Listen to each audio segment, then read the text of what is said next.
wabarakatuh. Salam rahayu sagung dumadi.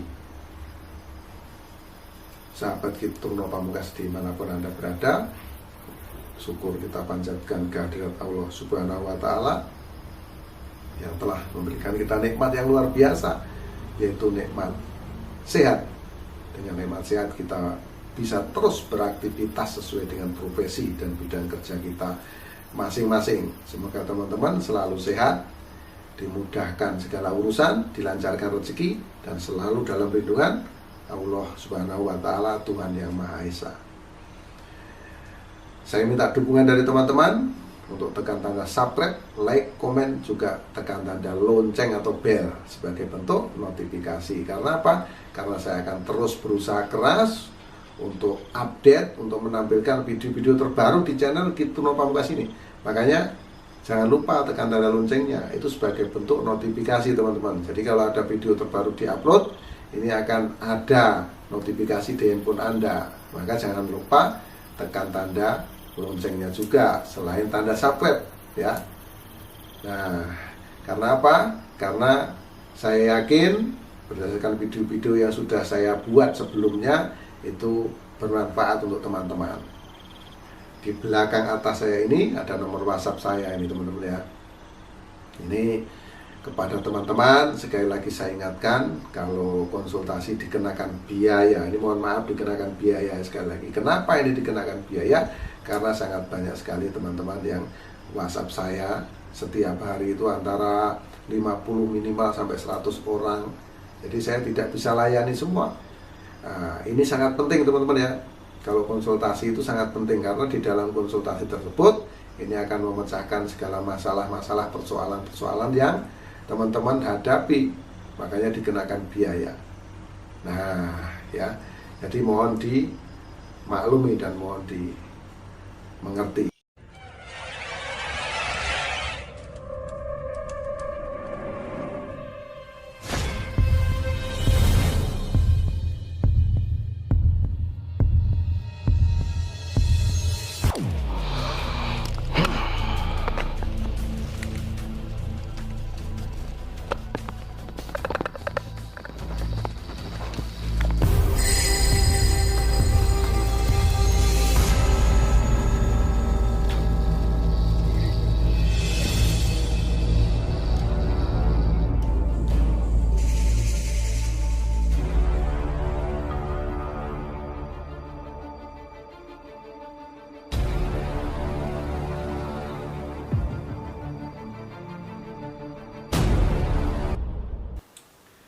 Ya sahabat Kiturno Pamungkas dimanapun Anda berada, saya sangat bahagia dan saya sangat bersyukur masih bisa terus berkarya untuk berbagi sesuatu hal kepada teman-teman. Namun teman-teman, di sini saya sampaikan, saya tidak memaksakan Anda untuk percaya dengan apa yang saya yakini, agar ini tidak timbul perdebatan yang tidak ada guna ya teman-teman. Bagi yang teman-teman yang tidak percaya atau tidak yakin dengan apa yang saya sampaikan, jangan dipaksakan diri Anda untuk percaya gitu ya teman-teman. Ini saya memegang sebuah buku ya.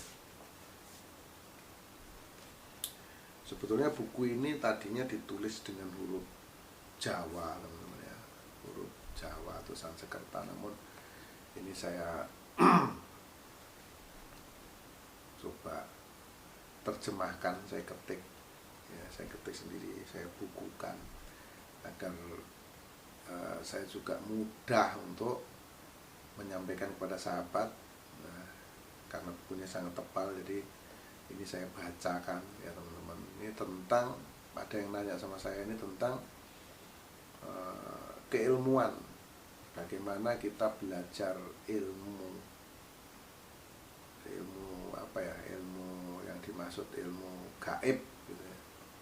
Bagaimana tata cara, aturan main dan belajar ilmu gaib itu bagaimana sih gitu. Nah, di buku saya yang sebelumnya tertulis menggunakan huruf Jawa atau Sanskerta itu ada dijelaskan di sana. Jadi Ini saya terjemahkan dengan menggunakan bahasa Indonesia supaya saya bisa berbagi kepada teman-teman. Karena ini ketikanya kecil teman-teman, saya pakai ini ya, izin nih pakai kacamata pada sahabat. Gitu teman-teman. Di sini saya perlu sampaikan ini tingkatan-tingkatan teman-teman ya, tingkatan-tingkatan kalau kita mau belajar ilmu ya, ilmu apa ya, dimaksud ilmu gaib gitu ya. Ini yang pertama ini tingkatan mistik, ini tingkatan mistik Islam ya, menurut Islam tarekat itu ya. Ya, yang pertama adalah yang pertama itu tingkatan yang paling bawah, syariat. Ini dalam Islam teman-teman ya. Tarekat, kemudian hakikat dan makrifat. Nah, itu dalam Islam. Namun di tingkatan mistik Jawa ini, atau di kalangan orang-orang yang olah rasa, mengolah rasa, itu yang pertama itu bukan syariat sebutannya teman-teman ya. Namun sebetulnya sama aja. Kalau di dalam Islam sekali lagi syariat, tarekat, hakikat, makrifat. Ini di dalam tingkatan mistik Jawa, di kalangan orang-orang yang olah rasa, ini pertama disebut sembah rogo, yang kedua sembah jiwa, yang pertama sembah rogo, yang kedua sembah cipto, yang ketiga sembah jiwa, yang keempat sembah rasa. Ini dalam tingkatan mistik Jawa, di kalangan olah rasa. Lalu di tingkatan menurut ini ya, tingkatan ilmu batin Jawa. Jadi beda teman-teman ya. Ini di tingkatan ilmu kebatinan ya. Ini yang pertama kanuragan, yang kedua madya sepuh, yang ketiga kasuksman, yang keempat kasepuan. Kanuragan ini melatih jiwa, melatih raga kita, makanya kanuragan. Yang kedua ini madya sepuh, jadi kita mau di tahapan-tahapan yang tua ya, lebih mendalam itu. Yang ketiga yaitu kasukman, itu sukmo teman-teman ya, itu alam ruh yang dipelajari. Yang ketiga adalah kasepuan, yaitu ilmu yang betul-betul tua setelah mempelajari ilmu ruh tadi, yaitu ilmu-ilmu yang kasepuan, jadi ilmu yang sudah tua. Ini sama ya, ada 4 tingkatan. Kalau dari mistik Islam itu juga ada 4, mistik Jawa juga 4, kebatinan Jawa juga ada 4 teman-teman, cuma beda sebutan-sebutannya. Lalu kalau kita sudah tahu semua itu teman-teman ya, tingkat dasar untuk mempelajari itu apa sih yang harus dilakukan? Nah, siapapun yang masih dalam tahap awal ya, atau disebut syariat, sembah rogo kanuragan, sembah rogo atau kanuragan, ibarat orang yang baru mulai belajar sesuatu ilmu. Jadi ritualnya ini masih mengandalkan dan menggunakan gerak lahiriah. Seperti apa? Doa, mantra, matram, zikir, wirid, semuanya masih harus diucapkan dengan bunyi-bunyian atau suara. Segala sesuatunya masih disikapi secara kaku dan keras atau berdasarkan lahiriah. Nah, seorang harus belajar bagaimana melatih disiplin. Nah, itu ya, patuh kepada aturan dan peraturan yang sudah ditetapkan. Itu semua tidak boleh dibantah. Nah, itu teman-teman ya, itu yang tingkatan syariat atau sembah rogo atau kanuragan tadi.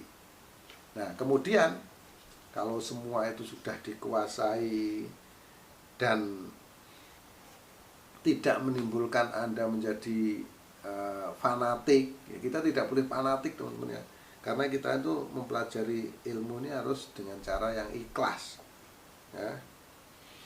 Agar apa? Agar bisa menguasai tingkat dasar ini dulu. Kalau tingkat dasarnya tidak dikuasai dan Anda timbul fanatik, maka yang terjadi adalah semakin sulit Anda menghadapi ini semua, Anda mempelajari ini semua. Dan bahayanya jika orang mempelajari tingkatan syariat ini kemudian sampai tersesat pemahamannya atau penafsirannya. Ini bahaya teman-teman ya.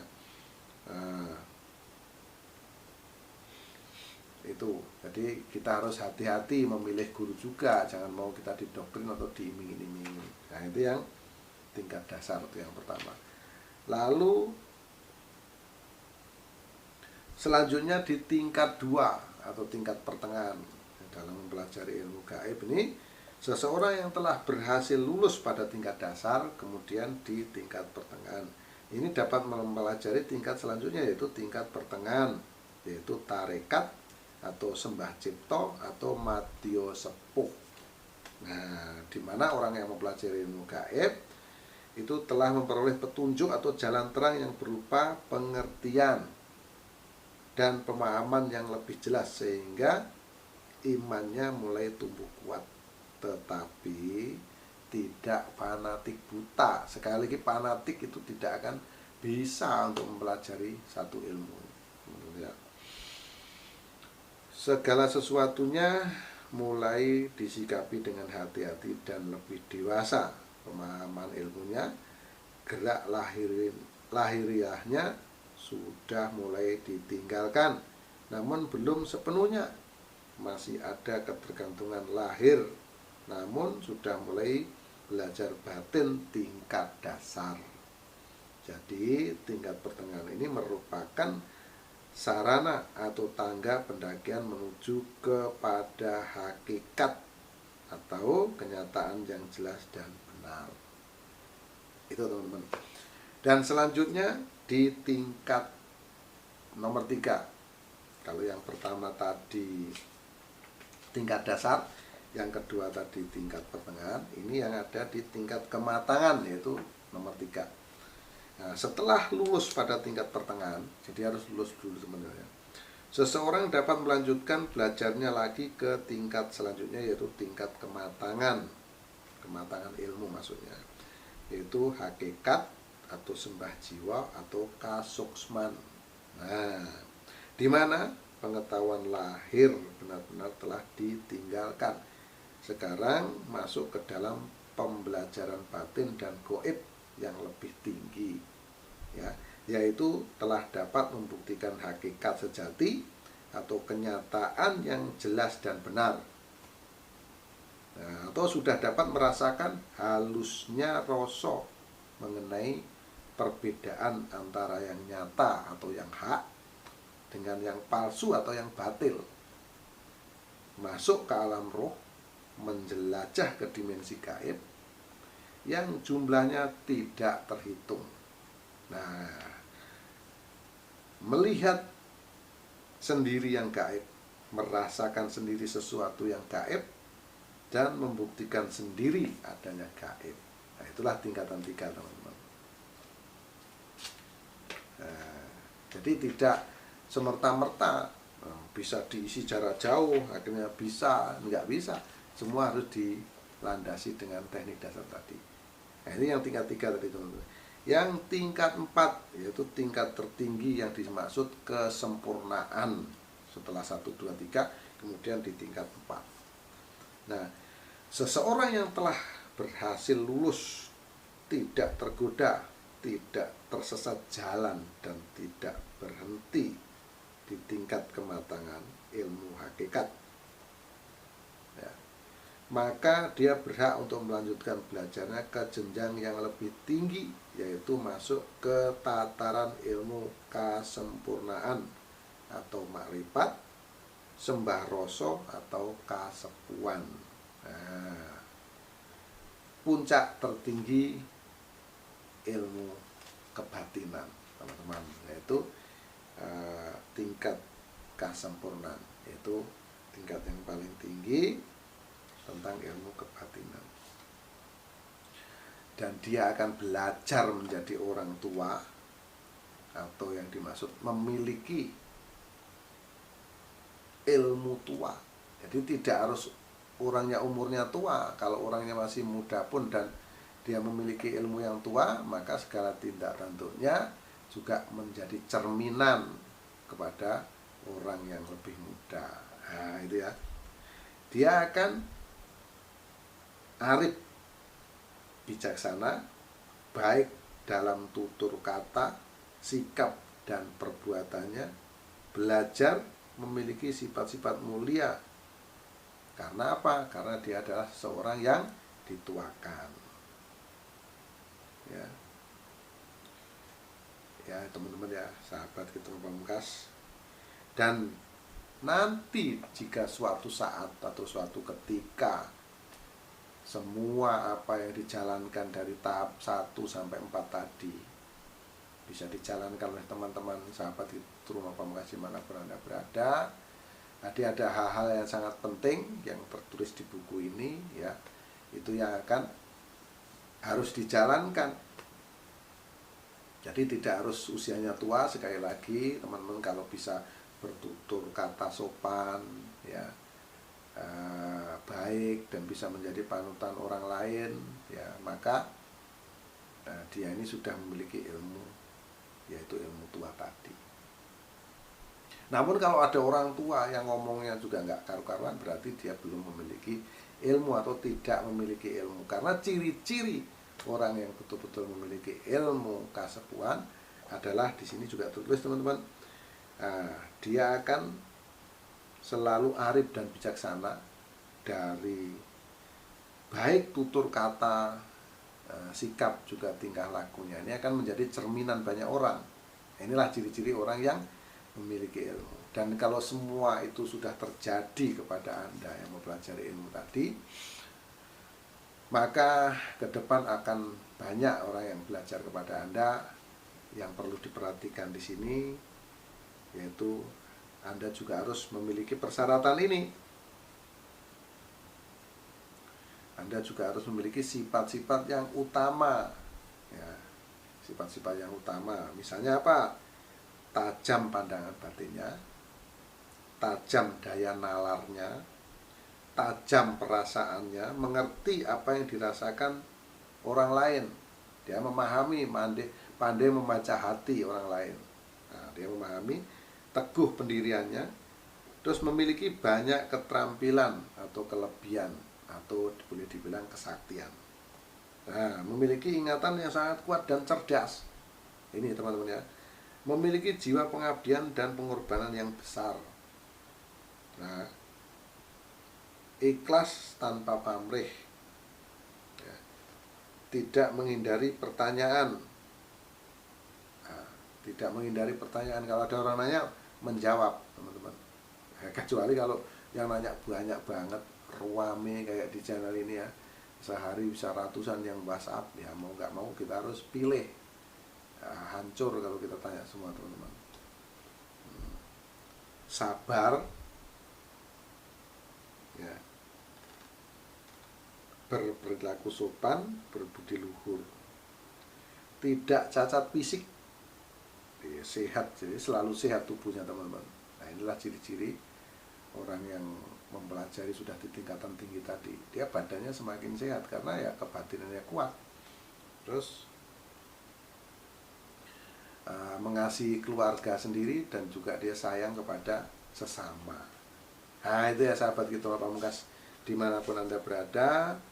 Ini tentang tingkatan-tingkatan keilmuan. Jadi banyak yang bertanya, apa sih sebetulnya, bagaimana sih belajar ilmu ini? Apakah saya bisa belajar sendiri? Tidak bisa, Anda harus berguru. Karena banyak sekali tingkatan-tingkatan yang harus Anda lalui. Ya, ini berdasarkan mistik Jawa. Ini ada 4 tingkatan, yaitu disebut syariat, tarekat, hakikat, dan makrifat. Lalu di tingkatan mistik Jawa lagi, namun di kalangan olah rasa. Nah, kalau tadi di kalangan orang tarekat, ya, tarekat, orang yang mempelajari ilmu tarekat gitu ya, itu sebutannya syariat, tarekat, hakikat, makrifat. Kalau di tingkatan mistik Jawa atau di kalangan orang yang olah rasa, ini disebut yang tingkatan pertama itu sembah rogo, sembah cipto, sembah jiwa, sembah rasa.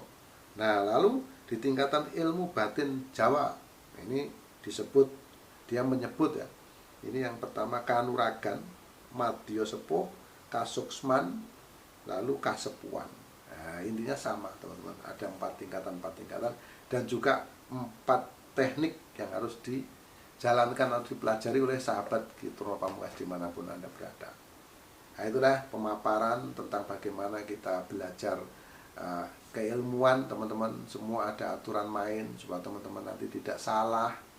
Baiknya sebaiknya teman-teman mencari guru yang sehati dengan teman-teman, yang bisa membimbing teman-teman, karena belajar ilmu itu bukan untuk sombong-sombongan, bukan untuk istilahnya pamer-pameran. Nah, saya membuat YouTube ini sebetulnya bukan untuk pamer, karena ini zamannya sudah zaman seperti ini ya. Bagaimana kalau tidak saya ikut zaman membuat YouTube ini, agar teman-teman juga kita saling paham dan memahami.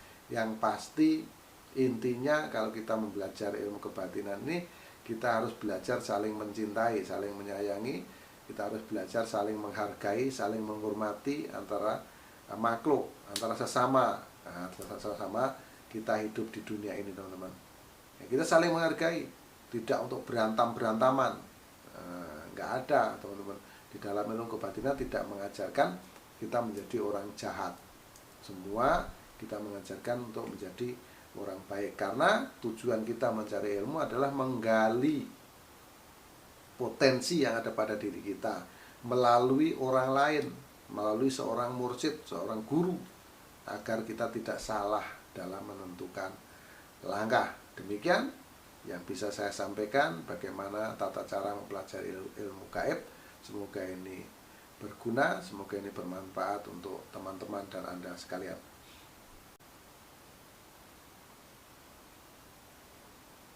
Demikian yang saya sampaikan. Mohon maaf atas segala kekurangan, mohon maaf atas segala kekhilafan. Kata-kata yang kurang sopan mohon dimaafkan, karena teman-teman pasti tahu kekurangan, khilaf itu milik manusia, termasuk saya Turno Pamungkas, dan kebenaran hanya milik Allah Subhanahu wa Ta'ala. Akhirul salam, wabillahi taufiq wal hidayah. Wassalamualaikum warahmatullahi wabarakatuh. Salam rahayu sakum tumati, salam persahabatan sedunia dari saya Turno Pamungkas.